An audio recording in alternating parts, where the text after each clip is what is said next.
Mike Hess, welcome to the show. It's nice to meet you. Nick, thanks so much for having me. I'm excited to be here. So, you're the founder and executive director of the Blind Institute of Technology. Tell me about that. Sure. I started BIT, Blind Institute of Technology, Nick, after a pretty lengthy private industry career, almost 20 years in private industry, all Fortune 5, Fortune 600 brands. And I started out as this dates me decades ago, but a mainframe COBOL programmer. And I was kind of at the height of that mainframe COBOL programmer bubble in the mid 90s due to Y2K looming at that time.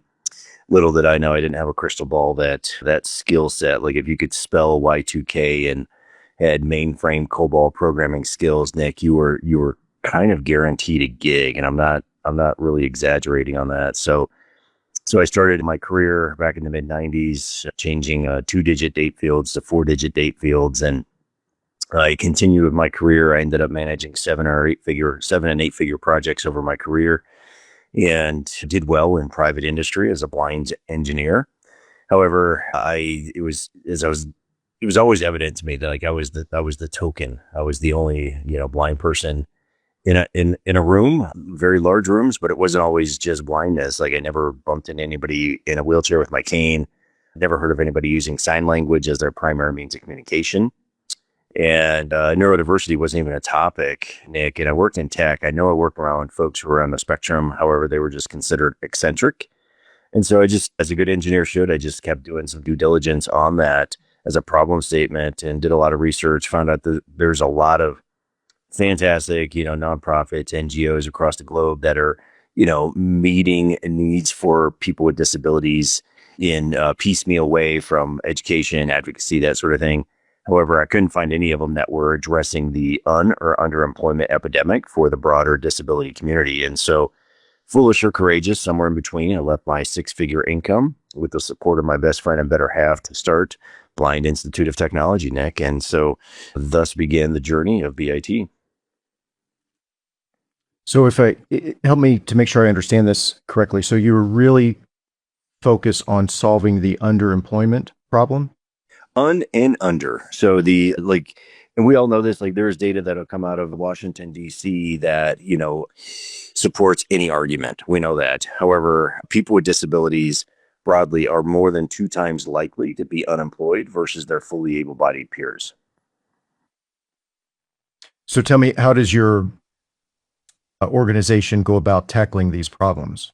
Sure. Yeah. There's, there's, there's no one solution to fix this, right? Like it's going to take a village. However, our piece of the solution, Nick, is pretty straightforward. We are all things workforce development for the broader people with disabilities community. However, we are very, very much like our strength is tech. And we started as a nonprofit staffing agency. Like there are no grants available to a nonprofit coming out of the gates. And so we had to solve for something called cash flow, just like every other organization. And so how we did that was the staffing model. And I grew up in tech. A third of my team members were almost always from some agency, some staff aug agency. And so we started placing people with disabilities and brands I knew locally here in the Denver metro area, getting people with disabilities gainfully employed. And we had a great track record, more than 60,000 for a medium salaries. And after 5 years of full-time employment, they were promoted at least once at a clip of 93%. And the average wage after 5 years was more than 100K. So that's one piece of our puzzle, is helping people just find, gain entrance into these organizations. And then from our workforce development initiative, when it comes to education, we were the first organization in the country to put 6 blind low vision individuals and 1 neurodiverse individual through the Salesforce admin certification. And I do not have a college degree, Nick. My education is all certifications. Everything that I've done and accomplished has been through tech certs. And so I love that pathway. And so in 2017, we threw our name in the hat, or hat in the ring, when it came to that sort of an initiative. And we chose Salesforce as that initiative for us because of its digital accessibility. initiatives that they had. So a screen reader user like myself being blind, it helped it helps be able to just do the job. Digital equity is the keys to the kingdom when it comes to the reasonable accommodation conversation. And Salesforce is quite literally the most digitally accessible business enterprise application on the planet. And so we put those 7 people through our pilot program. 6 out of the 7 we found a job for. And then fast forward to 2020, we actually kind of made our relationship with Salesforce official. We became the official training provider for Salesforce globally for the people with disabilities community. We've since been able to get totally blind people and other people with disabilities certified on 4 continents and employed on 4 continents. We're actually up to, let's see, 34 countries across the globe that students have taken our courses. And everything that we do is not just for the certification pathway, it's for the employment pathway. So that's how we're aiming to solve this epidemic of or underemployment, Nick.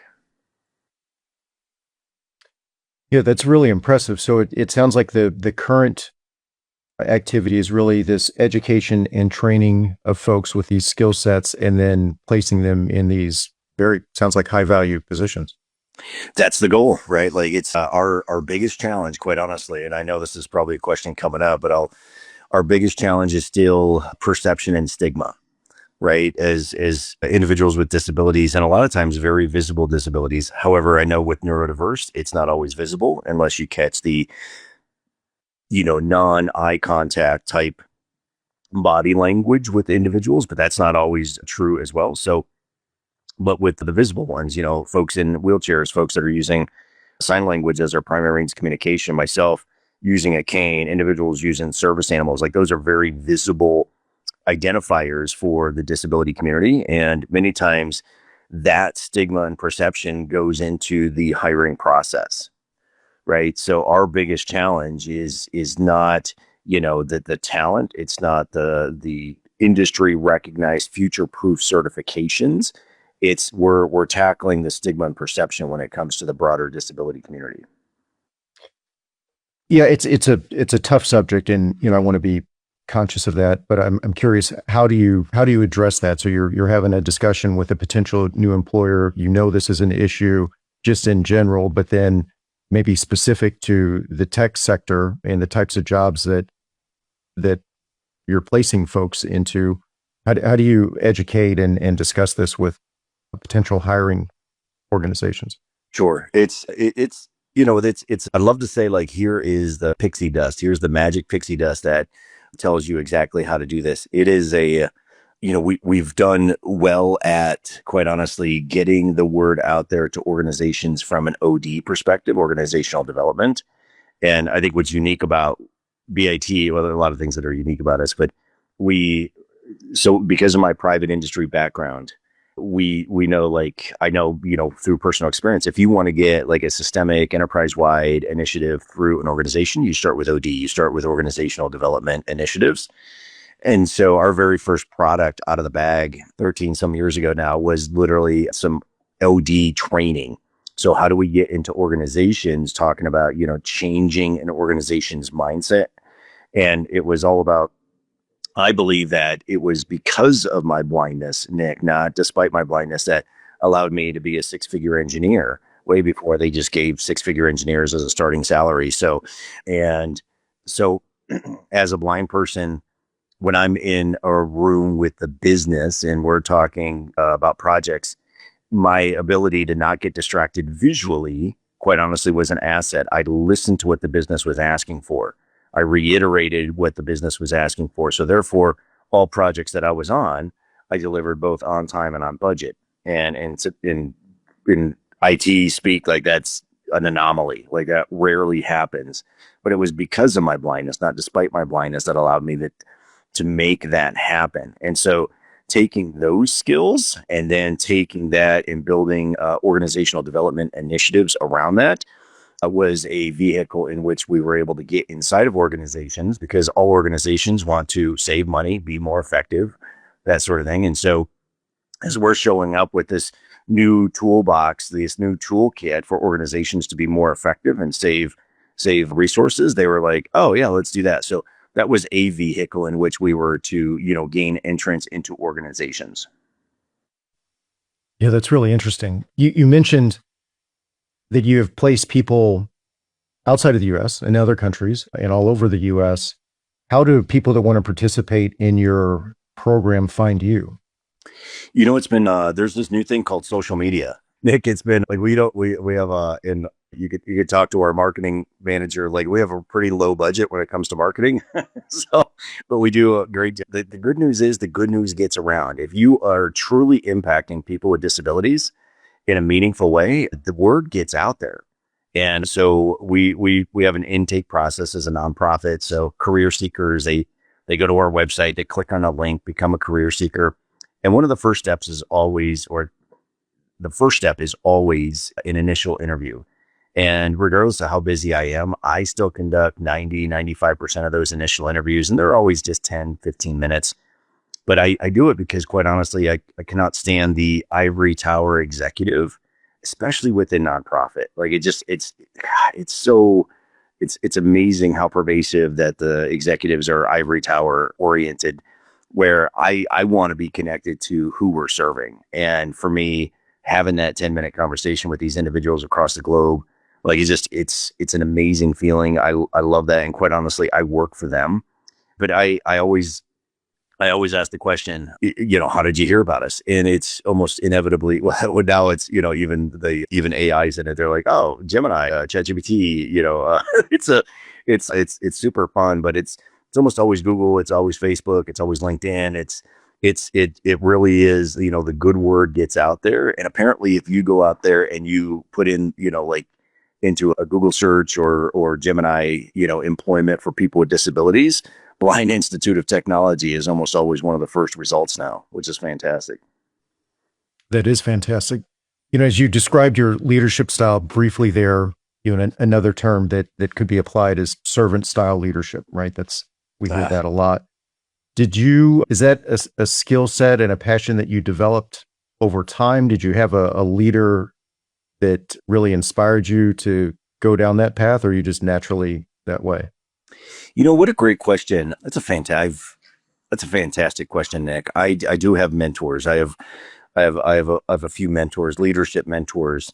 My style though, because I still struggle, especially as a blind leader, I struggle immensely with imposter syndrome because there are just, again, if you go out there and you look for other blind CEOs, and I don't mean in nonprofit, there's a handful there. I'm talking about in industry, private industry, and that's where the list is. I don't know, five, like globally. Like there's just, and that's so there's not a lot of me out there. There's not a lot of examples of me out there.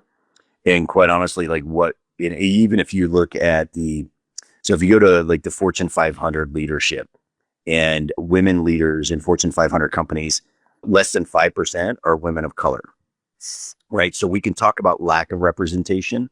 And then we go to, okay, let's just talk all leaders identifying male or female that identify with disabilities, right? Like we're down to that tokenism. And I'm talking all disabilities. Like it is so rare. Like I know one blind person in leadership in the Fortune 500. One, all of Fortune 500, and that's the problem statement that we're trying to solve for. And so for me, my leadership style is fairly organic. Many times just flying by the seat of my pants because I wish I could say like, hey, I get this person with the disability. I've got one of my advisory board members, Mike Smith. He's the CEO for Ronstadt, SourceRight. So the only Fortune 100 CEO who's ever pinged me on LinkedIn. It was an amazing like day, and he's become a friend and a mentor. And when I listen to his leadership style, it is always about putting people. It's about putting like he puts people before profit every single time. And so I get to hear and listen to how he's there. He's in a very competitive for profit industry. And yet like you just listen to how he conducts business. It is people first. And so so he's a mentor, but just organically, it's just, it's quite honestly, it feels right when I meet these individuals from all over the globe and all the different accents. the one, the different cultures, socioeconomic, religions. Like the one thing that we have in common is our lived experience with disability. And when I ask them, Nick, the career seekers who are coming in, I always explain to them like, hey, my name is Mike Hess. I've been blind my whole life. I'm in my mid 50s. Do you identify with the disability? There's almost this sigh of relief, like, oh yeah, you're gonna get me. And it's just so like the lived experience with disability, it transcends all of the socioeconomic, all of the cultural, like all the differences that we have, right? Because the borders say like you're supposed to be different than that person in that country, but our lived experience transcends all of that. Yeah, that's a really impressive story, Mike. Tell me about your team. How many folks do you have on it? Ooh, full timers that we're 20 something now, like low 20s with registered apprentices and independent contractors. I think globally we're 55, 60 over 4 continents. Oh my goodness, that's quite the organization. It's fun. It's like we have an amazing team, and I have like surrounded like we're an organization that literally eats its own cooking, Nick. All but three identify with a disability, so like we literally eat our own cooking, and I'm super proud to be part of that type of organization, and that just happens organically. When we don't, we quite literally don't have to worry about this thing called attrition. We quite literally don't have to worry about when we put out a post, we get takers everywhere. So, and it's because we're just, a naturally inclusive organization. And I think that's quite literally a business case that not many private industry businesses are taking advantage of. Tell me more about that. About if you're Sure. not taking advantage of the. Yeah, because quite honestly, like again, attrition costs money, period. Right. And organizations, like if they just realize like people with professionals with disabilities, we don't job hop. We don't have the same opportunities as others. Right? So that's cost savings. Another business case for professionals with disabilities, like this world, the whole world was not designed with us in mind. So we have to be innovative. We have to be super able to just conquer obstacles daily daily. So that problem solving toolkit is in constant action with us. So again, like advantage people with disabilities. And so these business cases, like it's not a yes, is there a feel good story when you hire a professional with disability? Yes. But you don't hire us because it's philanthropic. You hire us because we're going to make an impact to your organization's bottom line and culture. It's a really interesting perspective, and you articulate it very well. I've talked to a number of not-for-profit leaders on this show, and one of the things that I'm pretty sure all of them have emphasized, especially lately, meaning in recent times, is how partnerships are very important to them and have become more important across the not-for-profit universe. So I'm curious your thoughts on that. For sure. And it's interesting what I found. So we really consider ourselves very, very neutral when it comes to like our philosophy. We do not want to try to create, we're not trying to create the ultimate village. We want to be part of other people's village. We're employment, we're workforce development. Everything that we do is just complementary to most, if not all, nonprofits that are supporting people with disabilities. However, many of these organizations, and they are large national brands. When we talk about collaboration, and I go again, I'm able to get to the generally the CEO. There's like a no. There's a hard, I mean, full stop no, and it's because there's this idea of like, well, it's not my mousetrap perspective.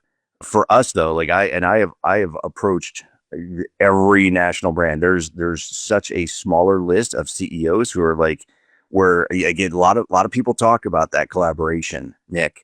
But when it comes to the nuts and bolts of it, when it comes to actually like laying it down and saying, hey, let's talk about how we can collaborate to get more professionals with disabilities employed. Again, that's where talk is cheap.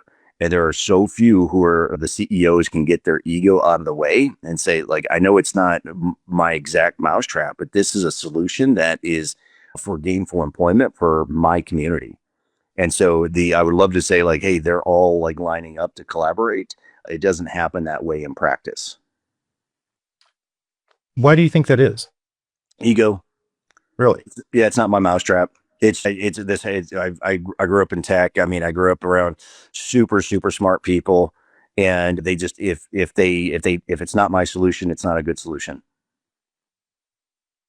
That's just somewhat surprising to me.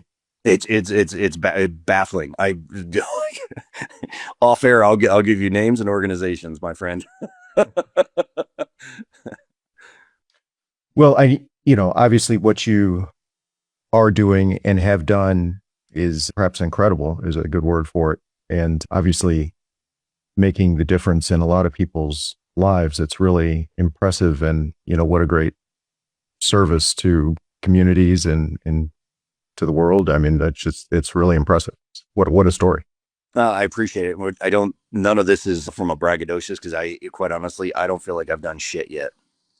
Sure. No, I understand. I mean, all leaders, all good leaders kind of operate from that type of position, but you've been recognized by many organizations, impressive organizations, and I believe somewhat recently the Titan 100 group, right?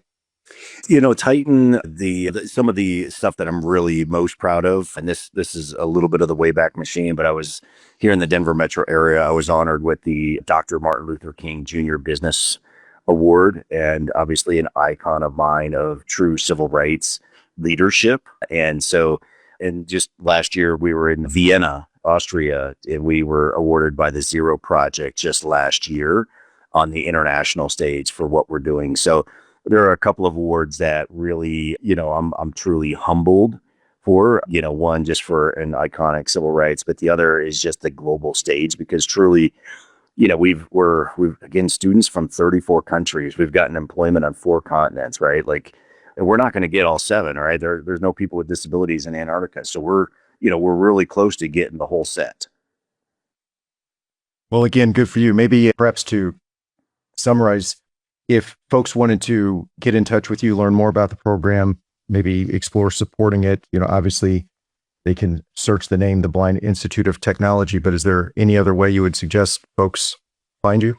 Yeah, I make myself ridiculously available. Literally, the Calendly on our website goes directly to me. My phone number is on our website, so I make myself ridiculously available. But follow us on social. We'll respond to any DMs. Like we want to interact with you. If you're a professional with a disability or an aspiring professional with a disability, and you're thinking tech, like we're it. Like we'll make it happen. And we've recently received for our efforts an $8 million federal grant to scale our apprenticeship program here in the United States. So, and we got that because our model was already modestly successful. So we don't guarantee employment, but we're a dang good resource if you're looking for it. So please do reach out to us. That's great, Mike. I really appreciate you sharing your story. I'm sure it will be inspirational for a lot of folks. Thank you, Nick. Thanks for having me. This episode of Leading in the Dark is brought to you by Enzo Technologies. Enzo Technologies helps businesses reduce their cyber risk and operate more reliably through secure, fully managed technology, health facility IT systems, and voice solutions, delivered through a trusted human partnership. Visit enzotechnologies.com to learn more. That's INZO technologies.com.